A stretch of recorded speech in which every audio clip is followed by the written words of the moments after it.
مصر وبعض مناطق من العالم، يعني لازم الأول نقول أن هناك ما يطلق عليه الحزام القاحل حول الكرة الأرضية. هذا الحزام القاحل محوره خط الاستواء، و3000 كيلو متر شمالا و3000 كيلو متر جنوبا، أي بعمق 6000 كيلو متر. هذا النطاق هو الذي تقع فيه صحراوات العالم جميعها. صحراوات العالم ظاهرة، الصحراء تعرفها العلم أنها ظاهرة مناخية، وبالتالي هذه المناطق التي تخضع لهذه الظاهرة هي مناطق بيئية شديدة الهشاشة، تتعرض للتدهور وللتردي بسهولة جدا نتيجة ممارسات البشر من ناحية، ونتيجة الظروف أيضا المناخية التي أصلا هذه الظروف هي تسببت في خلق الصحراء. إنما التصحر غير الصحراء، التصحر ظاهرة مناخية، الصحراء ظاهرة مناخية حيث وحين يزيد البخر على التساقط. إنما التصحر حالة تصيب هذه المناطق المتأثرة بهذه الظاهرة المناخية إذا لم يراعى الاستخدام الأمثل لمواردها. يعني إذا التصحر نستطيع نقول أنه السبب الرئيسي فيه تدخل بشري بشكل أو آخر. لا، التدخل البشري أحد عناصر، إنما ممكن جدا يبقى الكمية أو المساحة الأكبر من التصحر ناتجة عن الظروف المناخية. إذا ده يقودنا للأسباب. أولا الظروف المناخية.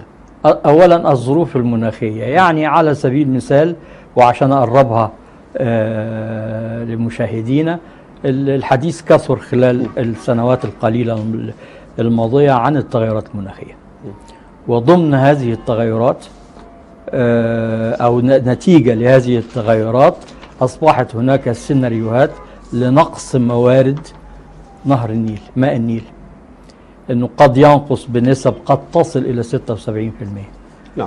في هذه الحالة يعني كمية المياه التي سوف ترد إلى مصر سوف تقل كثيرا، ومن هنا المساحات التي كانت منزرعة ما عادتش هتلاقي مياه لرياها، وبالتالي تتعرض للتصحر. ادي ببساطة ادي ظاهرة مناخية.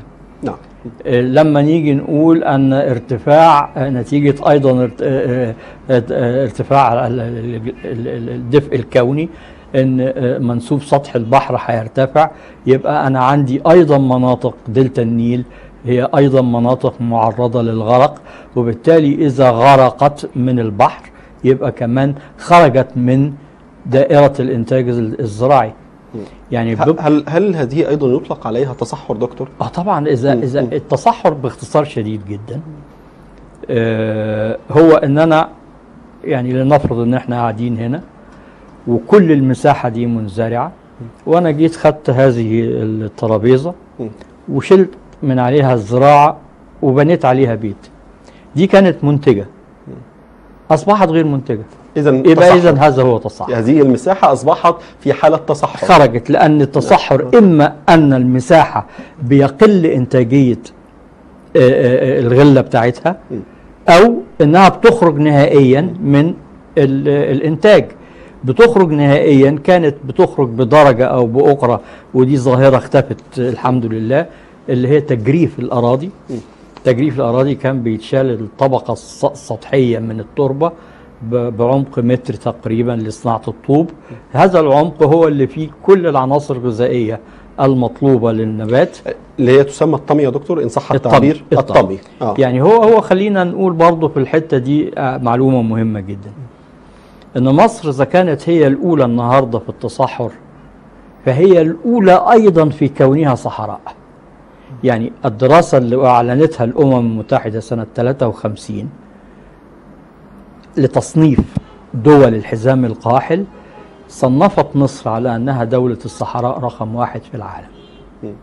بما يعني أن مصر بها مساحات من الصحراء أكبر من غيرها؟ لا.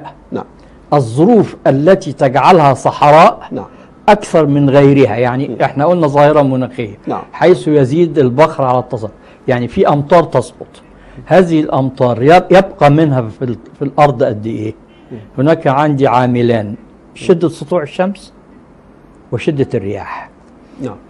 شدة الرياح وشدة السطوع تزيد من البخر، والبخر نتح من النباتات، وبالتالي هي دي التي تسهم في كون درجة الصحراء إما شديدة القحولة أو قاحلة أو شبه قاحلة.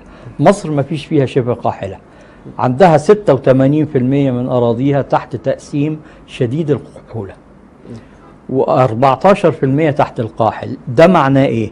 شديد القحولة يعني المناطق التي تتلقى معدلات أمطار أقل من 100 ملي متر على المتر المربع، والقاحلة أقل من 250 ملي على المتر المربع.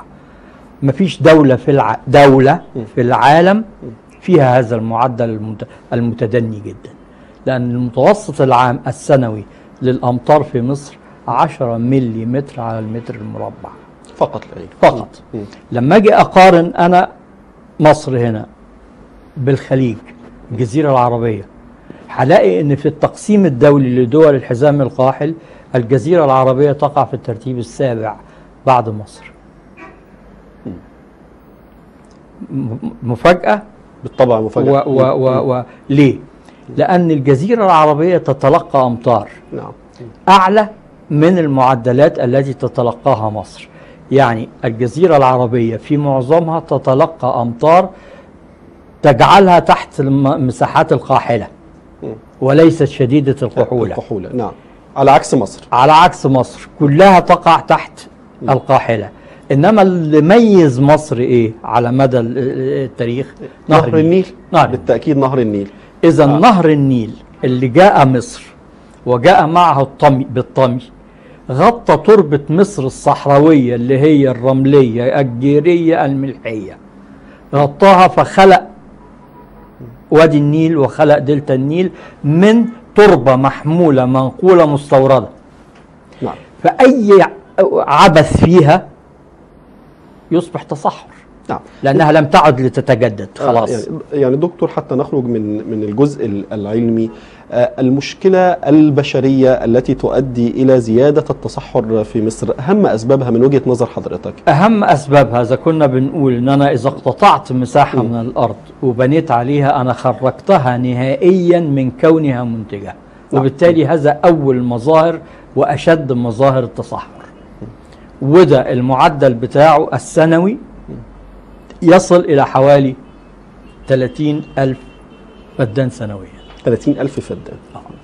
هذا المعدل يخليها في المتوسط ان لو بنحسبها بقى بالساعة زي التقرير يبقى بنتكلم 3.4 فدان كل ساعة. الحقيقة يمكن التقرير اللي في ايدي بيقول ان هي وصلت لخمس فدادين في الساعة. هو التقرير لا، 5 فدادين كبيرة يعني مبالغ فيه شوية.